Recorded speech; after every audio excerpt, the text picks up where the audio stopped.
morning and welcome to Morning Movie News. So, if audiences love Iron Man, and they most certainly do, and if they have an affinity for Hiro Hamada from just last year's Big Hero 6, then it stands to reason they would also love Astro Boy, providing, of course, he is updated for today's more modern audiences. And I say that because, as you might recall, in 2009 there was an animated film based on Astro Boy, a very popular Japanese anime and manga, which failed to resonate with audiences back then.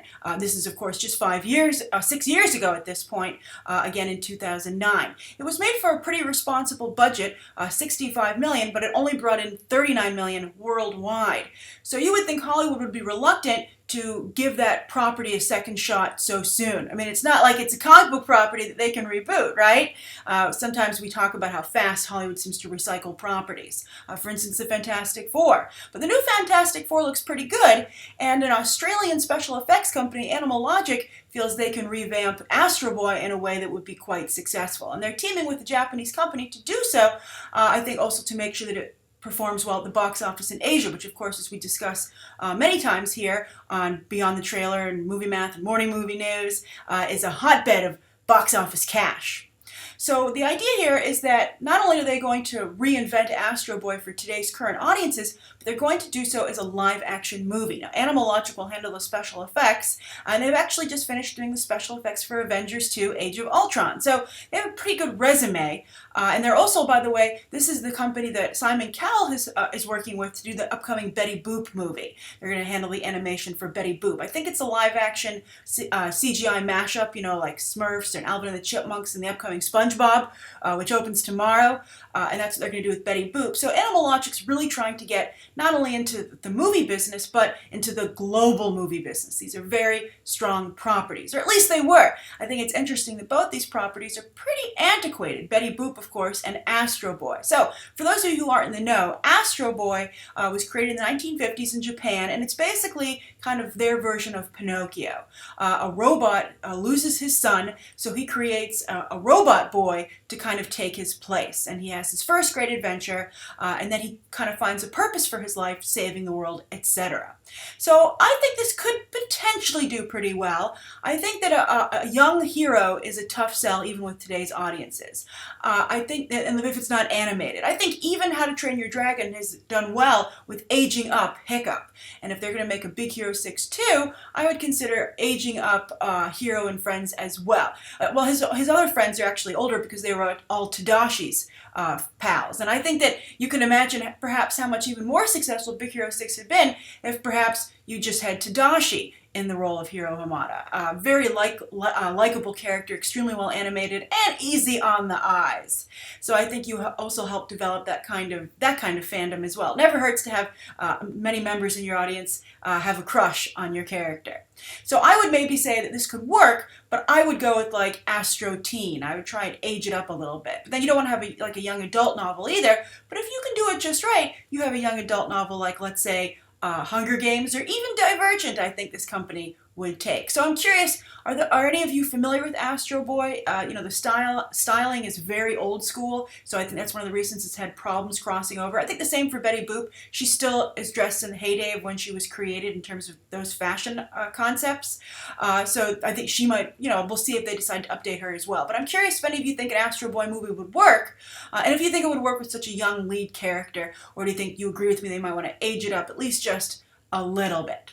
All right, so that's the first story of the day. And the second story of the day is about Tyrese Gibson. Now, everyone's talking about Tyrese, and it's by his own design. And right off the bat, I think you have to admire that he's able to take such control of his own career and, the headlines that surround him. I think that's pretty impressive right there. We're going to talk about two properties. Well, one definitely moving forward. One is like kind of his dream come true. We'll see if he can make it happen. But I just want to first say that I think an important lesson in life is that the squeaky wheel often does get the grease. I think it's a frustrating lesson. You can often, you'll see somebody else get something that you wanted or you felt that you deserved, and you're like, why that person? And that actually happened to me, by the way, when I was in school, and I had a good advisor who said, you know what, he turned to me and he said, you know what, Grace, sometimes the squeaky wheel gets the grease. That individual simply asked. And I think sometimes we find ourselves thinking, oh, it's not polite to ask or to make a strong play for something. It would be considered, bad etiquette.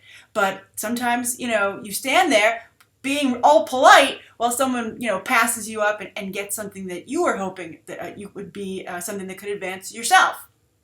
So Tyrese isn't going to let that happen to him. So let's talk about the property he has first. The other one's Green Lantern, so just if you're wondering what we're going to get to. But first I want to talk about what he's actually managed to achieve, and that is that he has Universal deciding to greenlight a film that he's co-scripted. So, you have to give it to Tyrese. He's out there finding properties for himself, right? He's not just saying, I wish somebody would pick me. He's like, damn it, I know that the Fast and Furious franchise is likely ending. I want to make sure that my career does not end with it. As many have speculated, it will. So he's actually co-written a script with a blacklist writer. That's the list of scripts, the best unproduced scripts in Hollywood, Michael Lay. And they have written a script called Desert Eagle. And when you first hear this, you go, Universal, why on earth would you pay any money for a Tyrese Gibson film? I mean, I applaud his ingenuity and his initiative, but, come on, it's Tyrese Gibson, right? So then I heard what the movie was about, and it's basically a pair of border agents who are investigating a drug cartel, but then they find out the drug cartel is operating out of a Native American casino. And when I heard that, I was like, that sounds pretty good, and it sounds like something that is pretty appropriate for Tyrese Gibson. It seems like his speed of a movie. And so I also have to applaud Tyrese Gibson for understanding what he's capable of and not creating a project for himself that he can't, execute, that he can't potentially deliver on. And I think the odds of him delivering here are pretty good, especially since he's smart enough to make it a pair of border agents and to realize he needs another actor to come in here, lend a little more credibility, perhaps a little more star power, and he can just hitch a ride on that person's coattails. So I think it's very clever, and I think Desert Eagle could potentially work for Tyrese Gibson. Now, what about this Green Lantern situation? A number of you tweeted me a couple of days ago saying, Tyrese Gibson, Green Lantern, and some of you thought he'd actually been cast, but it just turns out he's dropping really heavy hints online that he would like to be cast. And we were all appalled, again, and we were like, Tyrese Gibson is Green Lantern? That's ridiculous. But let's just talk about what Tyrese Gibson is doing here and how he actually has a pretty well put together campaign. All right, so what he's doing is he's putting fan art up on his Instagram account. And he has a lot of followers. He's both a singer and an actor, so he's amassed a pretty good following at this point. And not only did he post some fan art that some people had done, but he kind of started to get some momentum going by putting the call out to everybody saying, hey, if you create some fan art of myself as Green Lantern, John Stewart, I will post it on this account. So that's a lot of, exposure for whoever does that artwork. And it also creates the illusion for perhaps a Warner Brothers executive who isn't looking very closely at the, how the situation has developed, that fans want Tyrese Gibson to be Green Lantern. He can just point to that, and if a studio executive doesn't do their due diligence, they might say, hey, this is something the fans want. Let's go with it. And I thought it was even interesting that one of his Instagram postings, he said he even acknowledged Idris Elba. And he was like, yo, Idris, I got this, And I think everybody, of course, wants Idris Elba to play John Stewart, but I don't think he's going to get out of that Marvel contract as Heimdall, especially because Disney has doubled down with him as a voice in their upcoming Jungle Book movie. So Idris Elba is someone that they want to have at the company. I think you don't want to cross Disney, but I hope this works out for Idris Elba. I hope his investment in the Disney studio does pay off for him, and they have a really good project worthy of him down the line instead of like a secondary character in their Marvel movies and just doing a voiceover gig. I think that Idris Elba definitely deserves to be front and center. However, you have to hand it to Tyrese Gibson for executing a flawless campaign complete with subterfuge. So what I'm wondering is, for those of you who are hardcore DC fans who really have been supporting these movies, even when many agree they've made some major missteps, I mean, you support it to the point where you even get upset with me for not agreeing that the movies are moving ahead flawlessly. Would you be able to support Tyrese Gibson as Green Lantern? Or would this be just finally a step too far? The straw that breaks the camel's back when you're like, DC, I can no longer support you. Although I can see it happening, especially considering they have casting choices like Jason Momoa as Aquaman, right? I think a Jason Momoa Aquaman next to a Tyrese Gibson Green Lantern seems totally plausible. And, you know, even if Tyrese Gibson doesn't get Green Lantern, he has some pretty good movies coming up.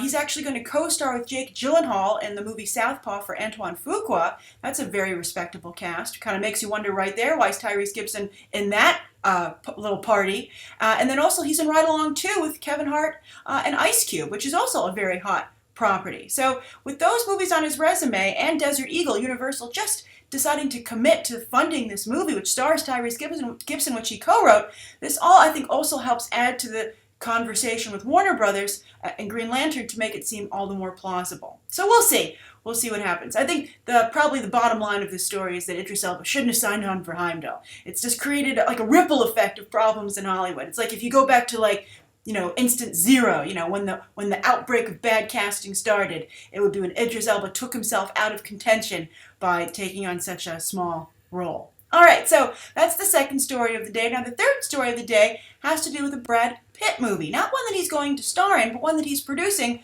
through his Plan B production company. Now, it's going to be called The Lost City of Z, and Z seems to be a pretty lucky letter for Plan B.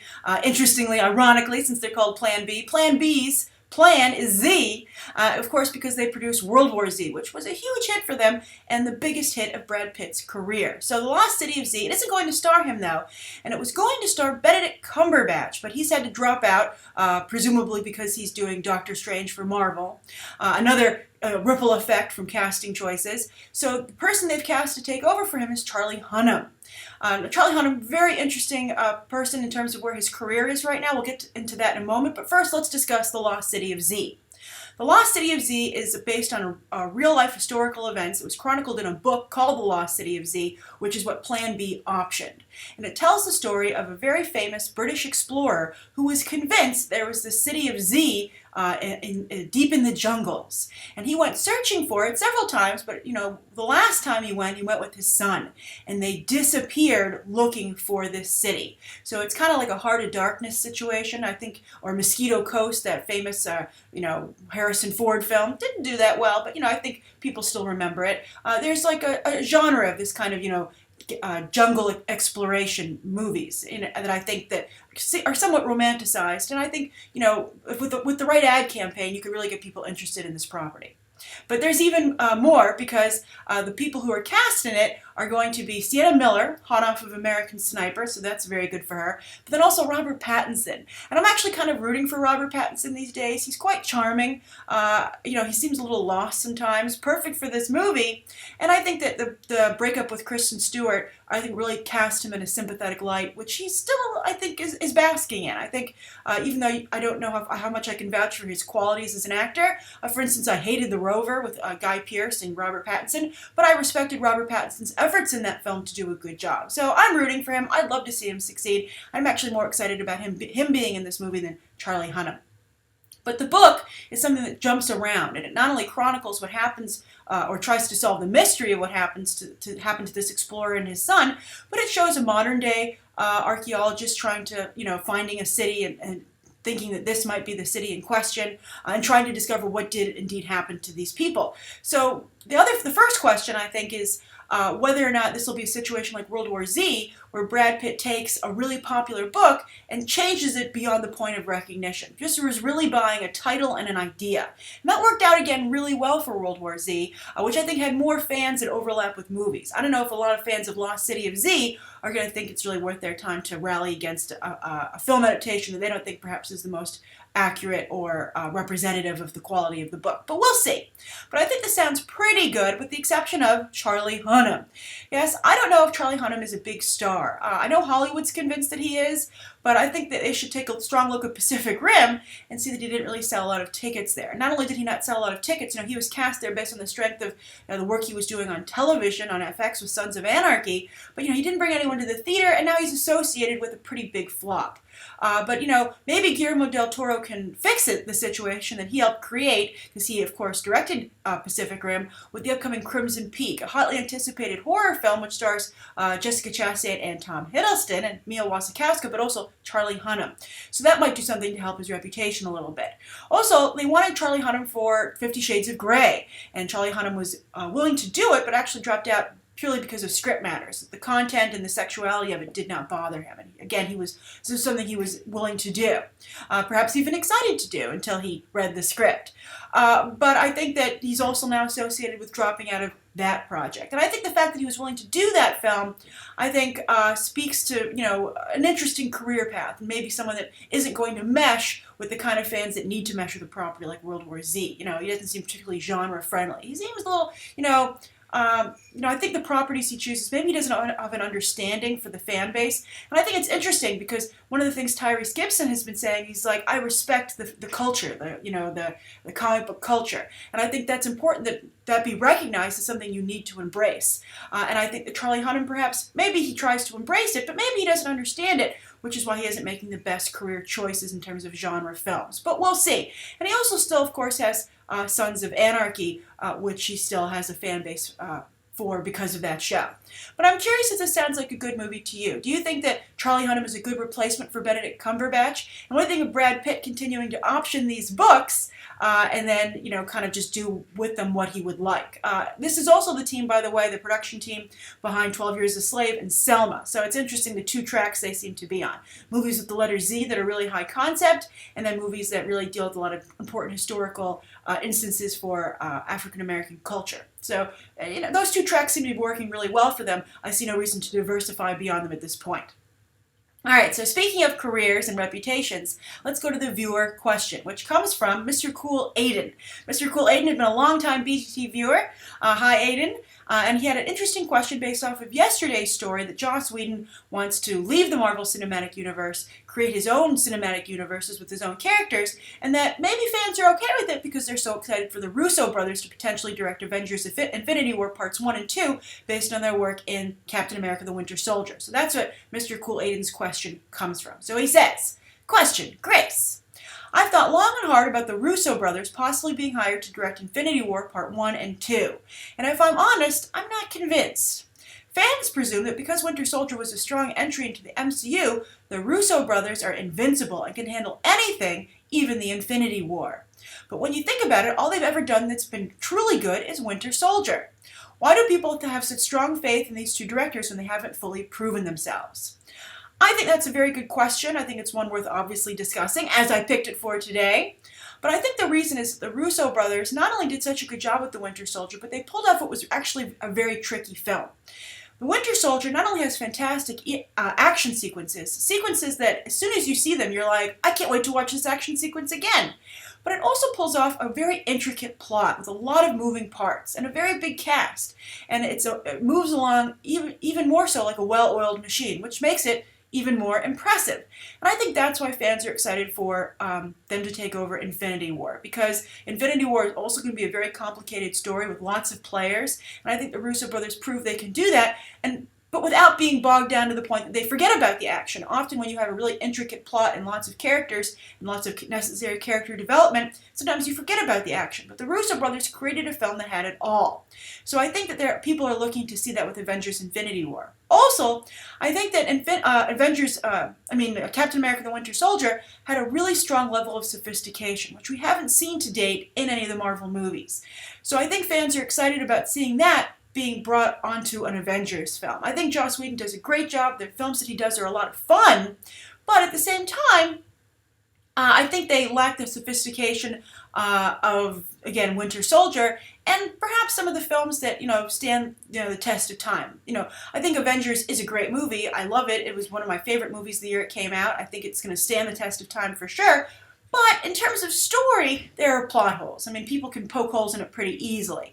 I think that people are looking as the MCU evolves and moves forward to maybe get a movie that is just plain old perfect, that has no problems, it's beautifully constructed, has all the great action pieces, has all the heavy hitters in it, and it's just something that maybe is on the level of, let's say, The Godfather, or Jurassic Park, or Jaws, a movie that's just breathtaking in its it's beautiful execution and simplicity. And so I think the Russo brothers, make it seem like they might be able to deliver that. Now, I know they haven't directed a lot, but I think that makes it even more impressive. They did such a good job with Captain America the Winter Soldier. Often it takes one big budget movie for someone to get on track, or in this case, a pair of directors to get on track. Just like, take a look at the first X-Men and X2. Huge difference. So not only do I think the Russo brothers started at a much stronger place with their first movie, but if they're going to have that jump in quality due to experience at this point with their next film, imagine how amazing that's going to be. They don't have to make any decisions about Infinity War just quite yet. I think they'll probably see how Civil War is shaping up, which of course they're directing Captain America 3, the Russo brothers. And if they can up their game, as I just said, like from an X-Men to X2 level, I think they probably will get the Infinity War gig. And it's also worth noting that while Joss Whedon has a lot of other things he wants to do, because the Russo brothers never got to really establish a strong career or their own identity outside of the MCU, I think they're less inclined to try and pursue that path right now, because they just want to be successful and become go-to directors in Hollywood. And I think they need a couple more Marvel hits to get that. Just like I don't think you're going to see James Gunn going anywhere. I think James Gunn, huge hit with Guardians of the Galaxy. I think he's going to really focus on making the second one that strong, and then maybe he'll see about writing his own ticket elsewhere. All right, so thank you for your question, Mr. Cool Aiden. Thank you, everybody, for tuning in. Please write down below what you think of today's top 3 stories and the viewer question, anything you'd like to see covered tomorrow, and any questions that you might have. Thanks for watching. Bye.